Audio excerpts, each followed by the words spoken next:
Hey everyone, welcome to the Forgotten Trimester, a YouTube channel dedicated to the education, support, and empowerment of pregnant and postpartum people about the fourth trimester.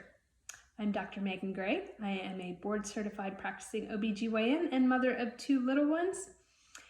I am so glad you're here today. We have a great episode here, and it is all about what it looks like to prioritize sleep in the fourth trimester. So let's start out with a definition. What does prioritize mean? Well, the New Oxford Dictionary defines prioritizing as treating or designating something or someone as more important than other things. So we can't prioritize something if we don't see the value in it. So what is the value of sleep, specifically in the fourth trimester? Well, the reality of sleep is that's when your body heals. That's when your mind heals. That's when your spirit heals. You cannot pour from an empty cup. So if you are not sleeping, you are going to be miserable and exhausted. The effects of lack of sleep, we know from research. This is not something we're making up. This is research driven. Lack of sleep affects your logical reasoning. So being able to make good decisions, thinking through things, your reaction time. So think about driving with no sleep. It's not a good idea. There's actually research to show that people that have been up for a 24-hour period of time are legally drunk when they go to drive a vehicle. So it's important to get sleep. It affects your concentration, your ability to think critically and to concentrate on tasks.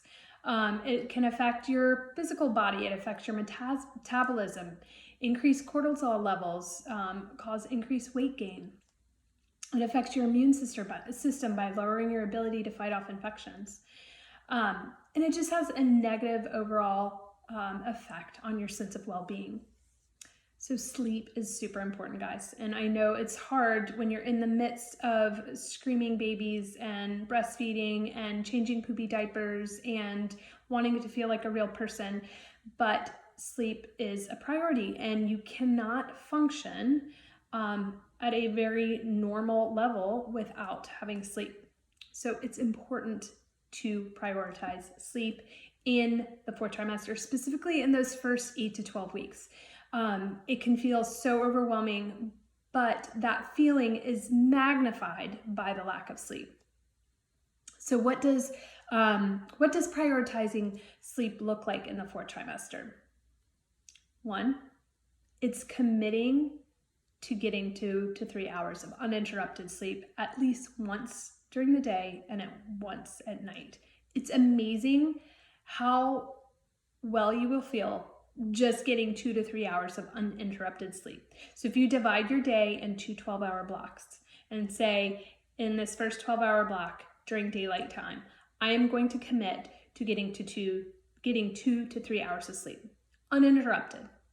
And then at night, your night block, your night 12-hour block, I'm going to commit to getting 2 to 3 hours of uninterrupted sleep during this 12-hour period of time. You will feel better. Just try it. Number 2, I'm going to sleep during the day. I can't tell you how many patients and friends and family that I've had that think that they are going to catch up on sleep at night with a newborn. It is not going to happen. So it is super important that you remember you gotta sleep during the day. You can't just expect to catch up at night. And that's so hard to remember because it's just our clocks. Our clocks are set. Our circadian rhythms clocks are set to sleep at night.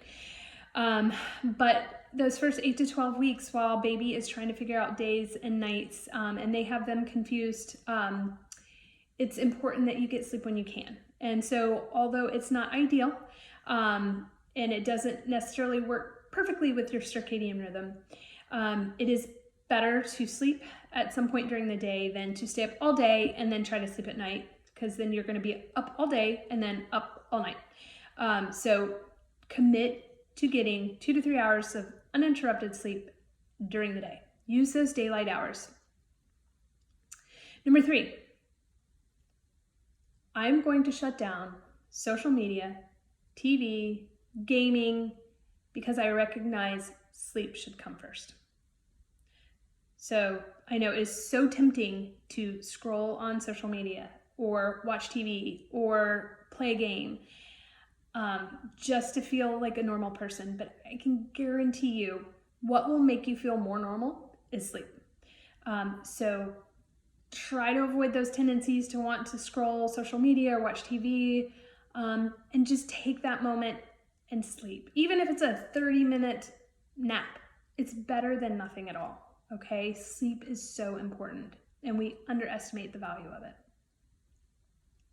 Number 4, I am going to use the resources I have around me to ensure that I get sleep.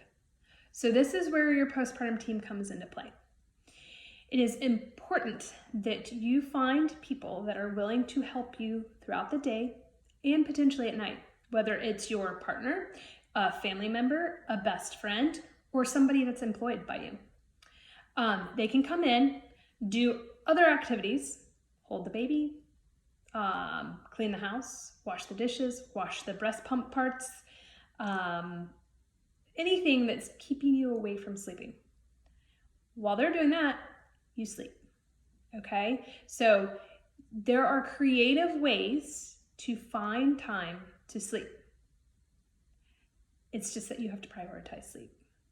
And if you value your health and you value your mental and physical and emotional well-being, then you also value sleep. Because without sleep, none of those are going to be healthy.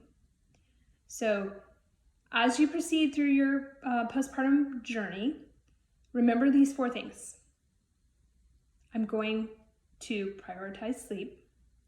I'm going to commit to getting 2 to 3 hours of uninterrupted sleep, once during the day, once at night.